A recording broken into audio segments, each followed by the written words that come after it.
all help me in welcoming Barry McCall.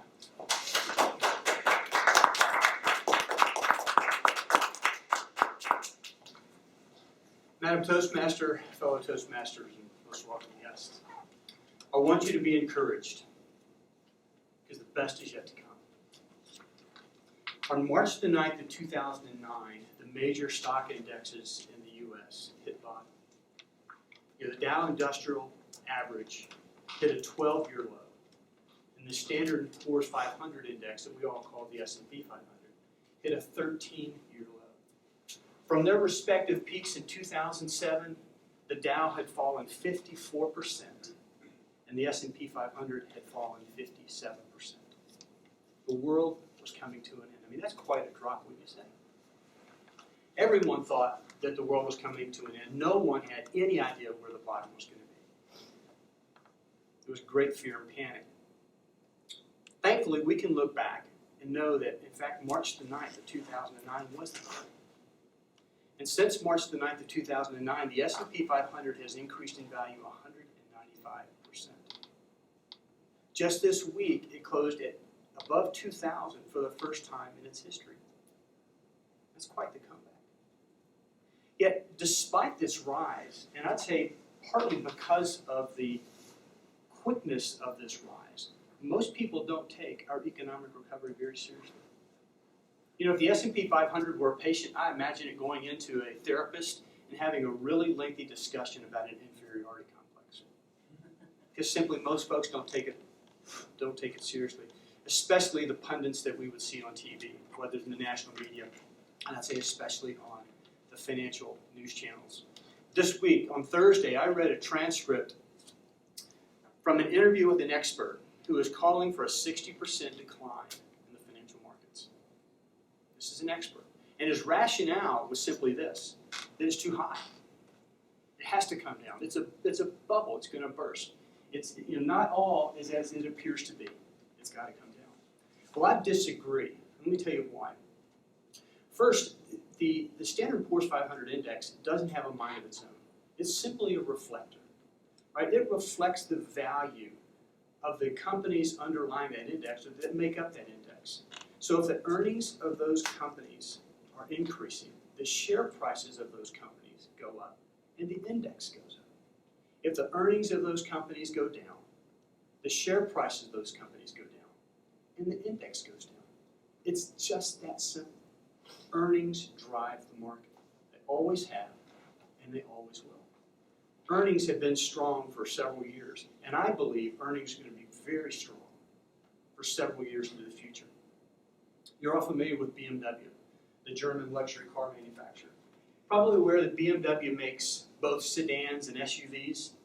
Well, did you realize that BMW does not export a single SUV from Germany to the United States? But did you realize that BMW doesn't export a single SUV from Germany at all? Because every BMW SUV sold in the world is made in the United States. Since 2009, BMW, believing so much in the strength of what's going on in the American economy, they've invested over $2 billion in their plant in Spartanburg, South Carolina. And it's not just BMW. Since 2013, there's over $65 billion worth of new manufacturing facilities that are being built in the U.S. They're either planned or they're underway. And what's being called the new American manufacturing renaissance. It's companies like Eastman, Dow, Volkswagen, Caterpillar. Just this past week, ground was broken in Gallatin, $45 million manufacturing facility for Beretta. And most of these companies are doing this because they recognize that there are four transformational forces that are going on in our economy right now, today. They've been happening, but they've really picked up steam through the Great Recession. And I want to share just a little bit about each one of those. The four would be this, is that in the U.S. we have unmatched manufacturing depth. Secondly, we have abundant cheap energy. Third is that we have unrivaled creativity. And the fourth is we have an availability of cash for investment that's unparalleled anywhere in the world.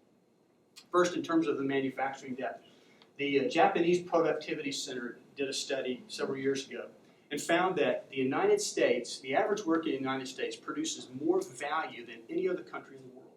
In 2009, the average worker in the U.S. produced $132,000 worth of value per year, per worker. Right, compare that to Germany, the number was $76,000. In Korea, for example, was $60,000. So we had to learn to do things better, we had to learn to do things more efficiently, and we had to learn to do things with greater quality, and that we've done. Abundant, cheap energy. You realize that in 2004, most analysts were predicting that the U.S. would run out of natural gas.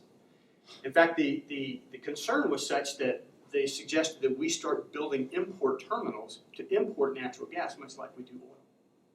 Well, fast forward to 2014. Now estimated that we have almost 100 years of natural gas available to us based on current usage.